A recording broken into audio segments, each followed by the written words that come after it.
Olá, pessoal, tudo bem? Espero que sim.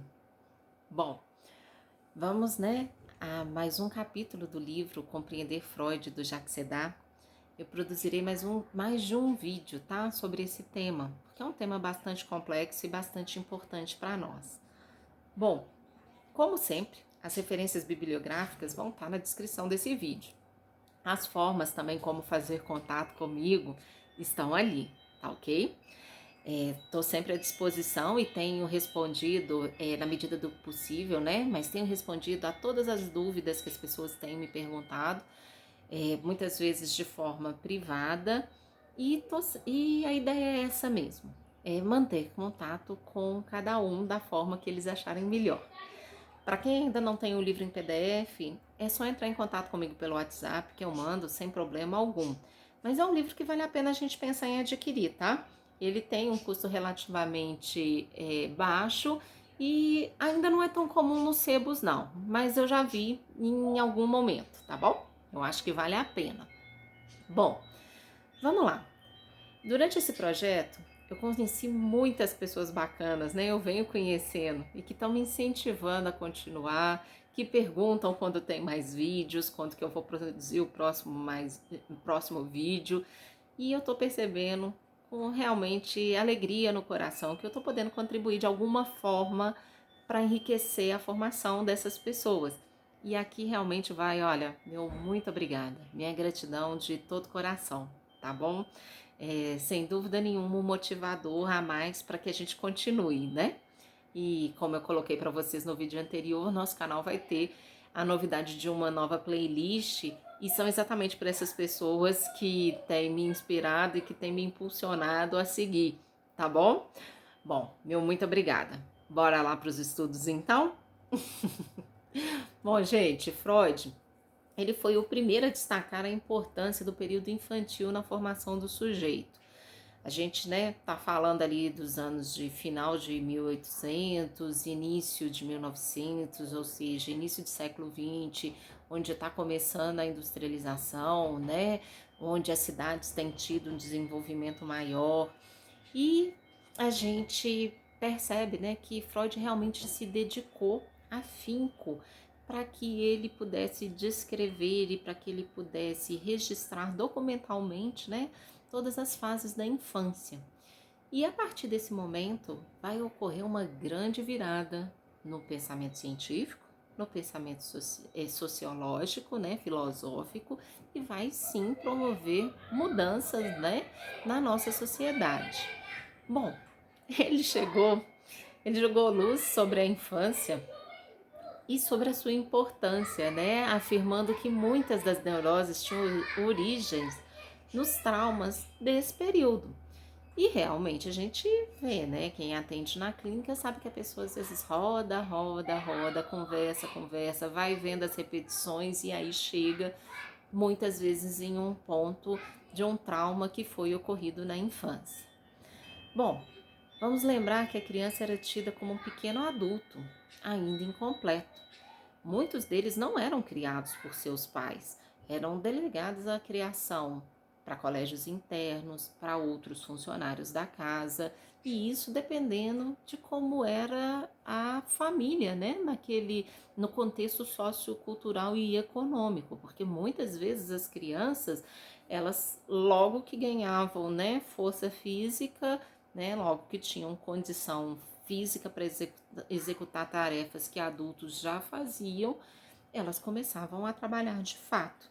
Vocês vejam bem, até hoje a gente luta contra o trabalho infantil. Imagina nesse período, como que não era frequente. Para vocês terem ideia, o conceito de adolescência nem existia nesse momento. Era uma palavra que foi cunhada posteriormente, né? Bom, em os 3 ensaios sobre a teoria sexual, Freud afirma que não se consideravam que crianças pequenas pudessem ter qualquer tipo de atividade sexual, por mínima que fosse.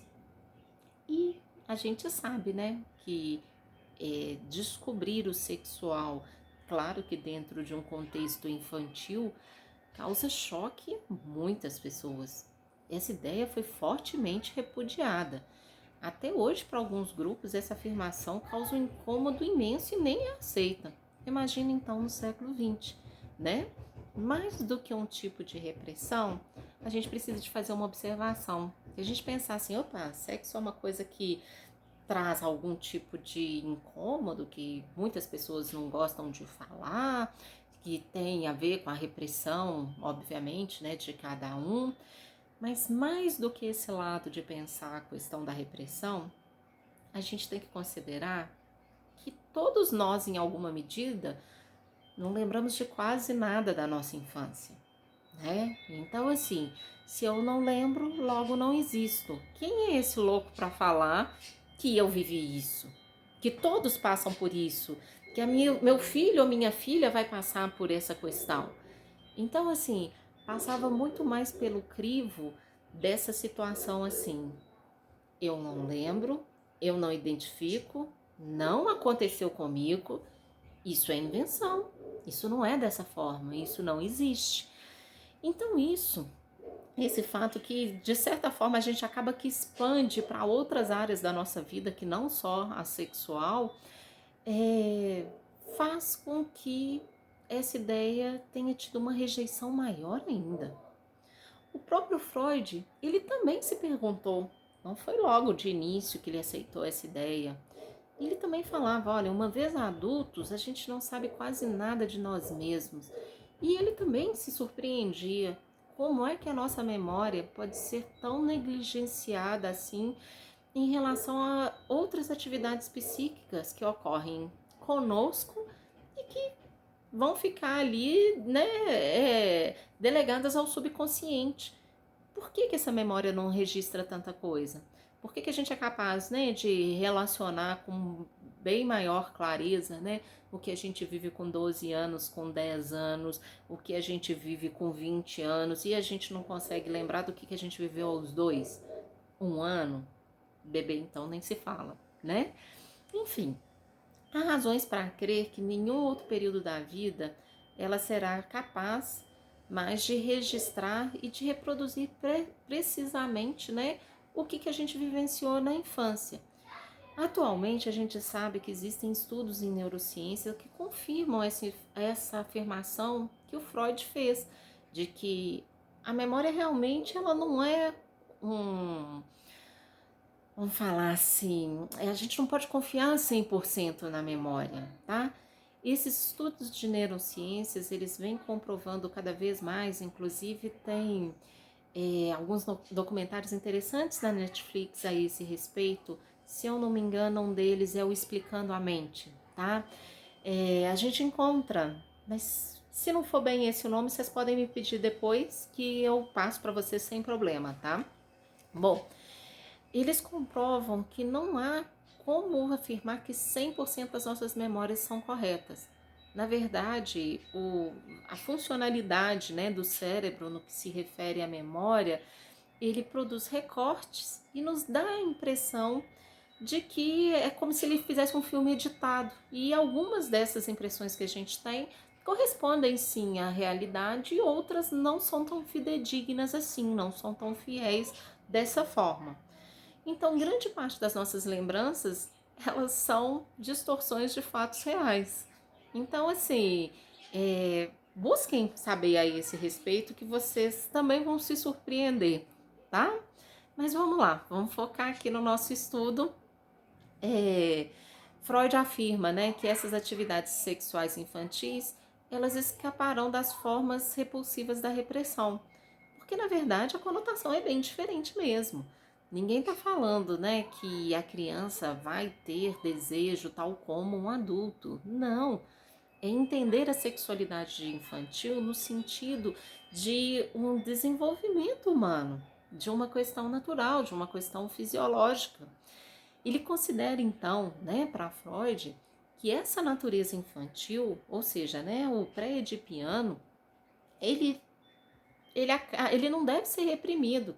Na verdade, a gente não vai poder desvincular ele das nossas origens. A gente vive sem ter essa concepção, porque simplesmente faz parte do nosso desenvolvimento e a gente nem entende enquanto necessário de ser reprimido. Acho que talvez assim, né, falando bem aqui, né, do fundo do meu consultório, né, mas assim, uma questão muito pessoal e muito leve, não uma afirmação científica. Talvez por isso seja tão fácil passar direto para o inconsciente, porque não gerou trauma, não gerou repressão, não gerou incômodo, simplesmente a gente vive. Bom, as modalidades dos nossos pensamentos, então, elas serão determinadas, a forma como a gente encara o mundo, né?